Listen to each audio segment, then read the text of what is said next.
શ્રી સોમનાથ મહાદેવના દર્શનાર્થે પ્રતિવર્ષ કરોડો શ્રદ્ધાળુઓ આવતા હોય છે, ત્યારે અતિથિ દેવો ભવના સંસ્કૃત સૂત્રને આધારે શ્રદ્ધાળુઓને ઉત્તમ સેવા અને સુરક્ષા પૂરી પાડવા શ્રી સોમનાથ ટ્રસ્ટ સતત પ્રયત્નશીલ છે। ત્યારે વર્તમાન સમયમાં તીર્થયાત્રા સ્થળોની આસ્થા અને લોકપ્રિયતાનો દુરુપયોગ કરીને ઓનલાઈન હોટલ બુકિંગ અને સેવાઓને બહાને અનેક યાત્રાળુઓને છેતરપિંડીનો ભોગ બનતા જોવા મળેલ છે। હોટલ ચેઇનના નામે બોગસ વેબસાઇટો કે યુપીઆઈ દ્વારા ફ્રોડ થવાના સાયબર ગુનાઓ વધ્યા છે, જેનાથી યાત્રીઓની પર્સનલ માહિતી અને નાણાંની નુકસાની થવા પામી રહી છે। આવા બનાવો ટાળવા અને તમામ યાત્રાળુઓ તેમજ હોટલ વ્યવસ્થાપકોને સજાગ કરવા માટે શ્રી સોમનાથ ટ્રસ્ટ દ્વારા ભારત સરકારના ગૃહ મંત્રાલયના સાયબર સુરક્ષા વિભાગના તજજ્ઞો સાથે મળીને વિશેષ જાગૃતિ કાર્યક્રમનું આયોજન કરવામાં આવ્યું હતું। આ કાર્યક્રમમાં હોટલ વ્યવસ્થાપકો, યાત્રાધામના સેવકો અને સ્થાનિક સંચાલકો માટે જરૂરી માર્ગદર્શન આપવામાં આવ્યું હતું કે કેવી રીતે આવા ફ્રોડના કેસ અટકાવી શકાય અને સંલગ્ન વ્યવસ્થાઓમાં કઈ પ્રકારની સાવચેતી અને તાકેદારી જરૂરી છે।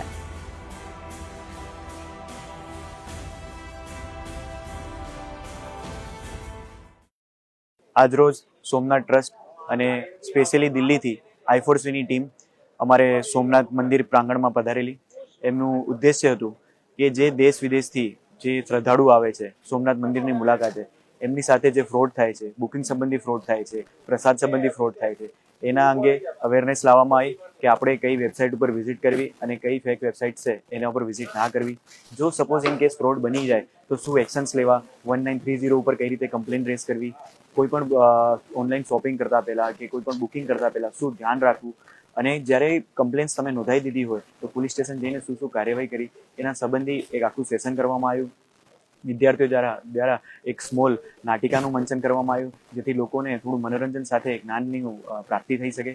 તો હું cyber crime police station Gir સોમનાથના પ્રતિનિધિ તરીકે સોમનાથ ટ્રસ્ટ, I4Cની ટીમ અને સેફર ઇન્ટરનેટ ઇન્ડિયાની ટીમને આભાર વ્યક્ત કરું છું અને લોકોને વિનંતી કરું છું કે વધારેમાં વધારે જાગૃતિ એ જ સાયબર क्राइम થી बचवा माटेनो एकमात्र रस्तो है।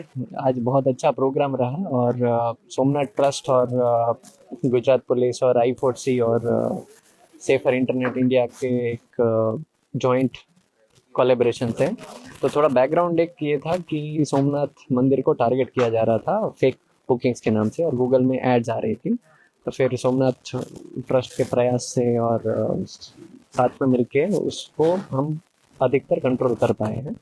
तो फिर एक विचार आया था कि एक हम प्रोग्राम रखते हैं जिसके अंदर सबको एक साथ एकजुट करते हैं और होटल एसोसिएशंस और जो इधर के सोमनाथ ट्रस्ट के एम्प्लॉइज़ और बाकी सोमनाथ के लोगों को भी साथ में मिलके उनको बताएं कि कैसे सेफ रखना है। અને આજ સોમનાથ ટ્રસ્ટ દ્વારા જે આ ફંક્શન ગોઠવવામાં આવેલો હતો regarding the cyber awareness, that was very much helpful.